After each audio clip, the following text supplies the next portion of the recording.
Hello everybody, welcome back. It has been about 8 months since I've last made a video in this series. Yes, I'm still doing the stupid zoo thing. It's been over a year, I think, of doing this. For those of you who haven't been here for a year, I'm not only capturing every mob in Minecraft, but every variant of every mob in Minecraft. So in the last episode, I talked about the nether and end zone right here. And in this video, we're talking about these two areas. But actually, before I start the tour, I have to do a super cool, super quick, montage thing.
And like always, I'm going to go in spectator mode just to show stuff a bit easier. And no, I do not have a chest monster. I only have a few chests. And yes, almost all of these are full. So first of all, I finished these two areas on day 2784. Probably no one cares. So I guess I should talk a bit about what both these areas are. So this one I believe I called the beach zone. So it has water mobs and turtles. And over here, which is the area I'm going to go over first, I think, is the jungle zone, obviously. So I'm just going to kind of walk through it, showing some stuff. So I went with jungle wood for a path and bamboo mosaic or whatever it's called. And there's just, some bamboo, cocoa beans, the normal stuff, as well as some moss and a little bit of azalea stuff over here and there. So on top of all this bamboo and stuff, I have string. And so every once in a while in this area, there will be a little water thing. So like right here and here. So around these areas, I tried to add more of a variety of plants. So like you'll only find glowberries in these areas. You'll only find watermelons in these areas. That kind of stuff. These spots are supposed to like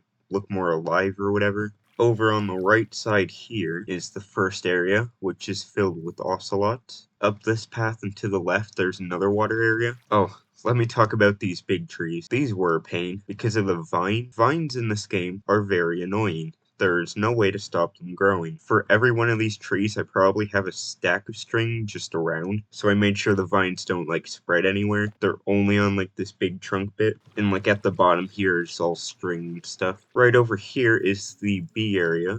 So it just has a few beehives and stuff. And this is the only area with flowering azaleas. Down this path, and let's go left first, is the parrot area. So right now I only have 4 out of the 5 parrots. Don't have the dark blue one yet. So if you continue to the left, over here behind this tree, there's a little gift shop area. Every single area has like a little gift shop. And you know, it has something for every mob, as well as a few like gifts, like this azalea bush and that watermelon. I made the panda evil because it's gonna be a pain to get a brown panda. So if you make your way right from here, pretty big water thing. It was really hard to make the flowing water look good. And you know, I think this area might have a few too many small drip leaves, but whatever. And going down this path right here, there are some sniffers. This is the first, ooh, he's doing something. This is the first time I've ever actually done anything with sniffers. You know, they're kind of useless, but once you get them in your world, they are pretty cute. Just look at them. Especially when they're babies, it's just fun to watch them walk around and stuff. And I noticed this, and I can't unsee it. If you look at their nose from this angle, it looks like a face. Like, just the nose. It looks like a really creepy face. And I can't unsee that now. And neither can you. So down this path and to the right, there's a panda enclosure. Without pandas. Gonna cover that up quickly, because I think it looks ugly just having the tree just end. So anyways, this is gonna be the panda area. And I am gonna get the pandas eventually, I just didn't really feel like doing that right now. For these first 4 episodes of this, I'm focusing on mainly just the builds. Then I'll do a 5th final tour of the entire thing when I've actually captured every variant of every mob. But I have most of the mobs caught. I have all the easy ones. So going left from the pandas is a cave. I'm really happy with how this area turned out. So I made it almost entirely moss. I thought it would be cool to have like grass and dirt every once in a while. And there's whatever those are called on the roof. So if you follow the path down, it turns into a big lake. It just has a few waterfalls coming out of the sides and stuff. And if you go down here, on the left there's some glow squids, and on the right there's 4 out of the 5 axolotls. I don't have the blue one yet. And I think that's pretty much it. I think the jungle area has the least amount of mobs, but I honestly think I spent the longest amount of time on it, because jungle saplings are for some reason really hard to get. I kept only getting like 1 jungle sapling per every like 2 trees. I like to replant the trees, that way I don't just destroy the entire biome. That made it take a whole lot longer. Yeah, I mined 13,000 jungle leaves and almost 3,000 jungle logs. And that's almost entirely just from this. I think that pretty much covers this area. There's a lot of extra room in this one for if they add more mobs to the game. I'm happy with how the jungle area turned out. Maybe there's a few things I'd change over here and there. I think it turned out pretty good. I would say the jungle area is probably my 3rd favorite under the nether end area. So over in the beach zone, on the left here is the turtles. I feel like maybe I could use 1 or 2 more turtles in this area. And oh my gosh, this area would not have taken so long if I didn't choose to use prismarine. I don't have a prismarine farm, so I was just, you know, going into ocean monuments killing guardians. I killed 3,300 guardians. So when you first head down here, right on the left is the dolphin area. It's not exactly how I wanted it to be. Dolphins are really stupid because they need to both breathe in water and breathe in the air. But if they're not loaded in, then they just die because they either get stuck above water or under the water because they can't move when they're not loaded in. Dolphins are really stupid. So I sadly just had to do a bunch of water bubbles, but this is literally the only way to keep dolphins alive. I kept a little air area up here so it looked like they were more free and that they could like jump out of the water and stuff, but they obviously can't. Oh yeah, and by the way, in case you were wondering, I didn't do this the lazy way. I didn't just fill the top layer with water. I filled every single block with water. Every single block in here is a full block of water. So I'm not going to explore too much outside the path. I'll try and stay inside the path. So going down here and going to the left, I honestly can't remember where this goes. Yeah. So right down here is the salmon. So I have all three sizes of salmon, as you can see. So there's a small, medium, and large one. And for like this like top half, there's pretty much only seagrass and a few sea pickles ever here and there to light it up. Anyways, going to the left this way, there's a squid in the wall, is the tropical fish. So obviously I'm not capturing every type of tropical fish. I'm capturing every variant of every other mob, just not tropical fish. But I have quite a lot in here. I don't know why. They just kind of freeze. Yeah, they just stay here. I don't know why. And yes, every single one of them is named. I didn't use name tags though, I'm not that crazy. I just renamed the bucket and then took them out of the bucket. Almost forgot to mention this is in a little coral area. It's not the best, but it was very annoying grabbing all this coral. Continuing down this path, it leads down to pufferfish. So I thought it'd be cool to have a little bit of dead coral around the side here. Anything past this point is supposed to look a lot creepier, so I thought dead coral would fit that. So right beside this kelp forest, there's just a bunch of dead coral, and I have, I think, 4 pufferfish in here. They're pretty awesome looking. So back at the start here, if you go forwards, it leads a lot deeper, and it starts to get quite a bit darker. On the left here, there's some cod, nothing special. Then continuing to go down here, it gets a lot darker, so I made sure it never goes below light level 0, and I put as few sea lanterns as I could. So over here is a squid area. So there's 3 in here. I'm actually going to go into survival quickly. It's just easier to show that darkness effect. So like it goes darker than brighter, then darker than brighter. I think that looks cool. So if you keep going forward here, it'll keep getting darker and stuff. And this is behind all the kelp. So as you can see, it's kind of overgrown a bit. And in here is the guardian area and gift shop. So I don't have any guardians yet, as you can see. And that's both because I was too lazy to grab prismarine and because of mining fatigue. I'm gonna have both guardians and elder guardians in here. I thought it'd be easier to just do both of them at the same time. And I think I'm gonna do them like dead blast, like after I get every variant of every mob, because I don't really want to deal with mining fatigue when I'm doing other stuff. Their enclosure's mostly done. And here I have a thing for every mob. So here's a cooked salmon, a pirate drowned, a turtle helmet, turtle, and a pink dolphin, which was in some mob vote. I forget where the mob vote was. Here's a cod, a bottle of water. People have bought weirder. Some coral, an elder guardian or normal guardian, I forget. Pufferfish, a tropical fish, guardian, and Squidward. So on top of this little ocean temple thing here, made this little light thing. Think it looks pretty cool. And over here, there's just one last mob. It is the drown. So I made half a shipwreck. I'll link the tutorial I used for building this in the description. It's just half a shipwreck, nothing that cool. 4 drowns, I think. One has a fishing hook, one has a trident, and in here there's like chests and everything. Hello, sir. So by the way, I explained more about how I got the mob heads and stuff and what website I used. I explained that in my last video, the Nether and End biome one. So I'm just thinking of changes I made to other areas. Then I'll just fly around these areas without talking. I got the new pig variant, and oh, right, bats. These guys are probably my least favorite mob now. They are so annoying to capture. So, you know, I was waiting to get the bats because I knew I was going to dig this area out and a bunch of bats would spawn here. And oh my gosh, bats are so annoying. So I had to keep trapping the bats in little boxes and then making a tube from like about here, I would say, over to the bat place.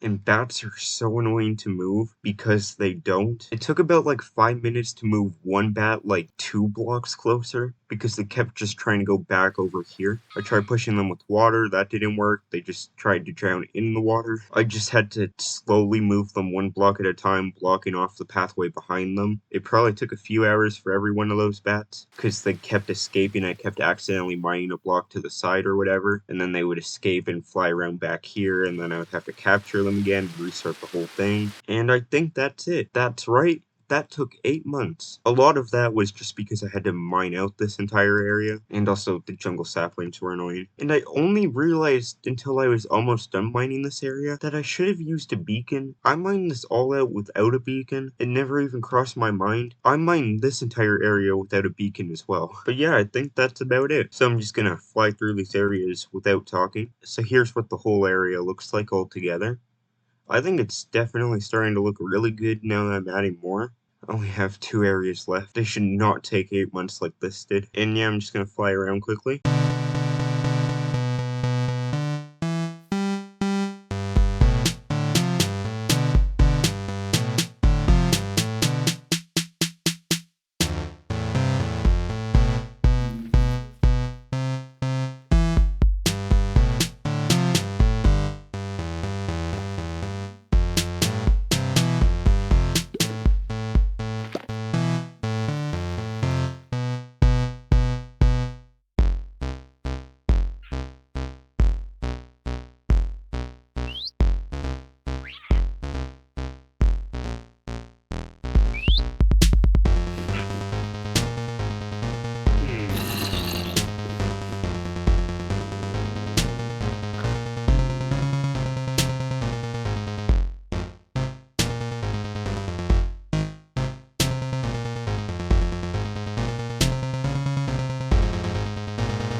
Now for this area.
And yeah, I think that's pretty much it. It really shouldn't take 8 months to make these 2 areas. There's really not a whole lot of mining. I'm gonna have to maybe mine that mountain out, but that's it. The terraforming for this area here is already done. I just have to terraform this area here. And yeah, so put your guesses for these two areas in the comments, I guess. And also comment what your favorite area is. Mine's still the nether area. Just love that tree. Oh yeah, one more thing. The goal is still to finish this before day 3000. And actually, I'm going to go through some more statistics quickly. So I played for 32 days and had the world open for 47 days, which means I've sat in the pause menu for 15 days. Really shows you I procrastinate. I've now traded with villagers 35,000 times for glass and stuff. I've mined 230,000 stone. I've crafted 48,000 glass. I've used my netherite pickaxe 331,000 times. And yeah, I think that's pretty much it. All of the mobs I have in here so far, none of them were that complicated. Most of the ocean ones I could just pick up in a bucket, and using that river there was very helpful. For all the jungle stuff, there's a jungle right over here, so you know, it's really close by. So for most of these mobs, I just put them in a boat and use the lead. I don't actually think I had to transport anything through the nether. Made things a lot easier. Ooh, I can show what it looks like at night, I guess. But yeah, I think that's pretty much it. Even I honestly haven't really looked at this at night. I normally just sleep. Yeah, this looks pretty good at night. And yeah, bye.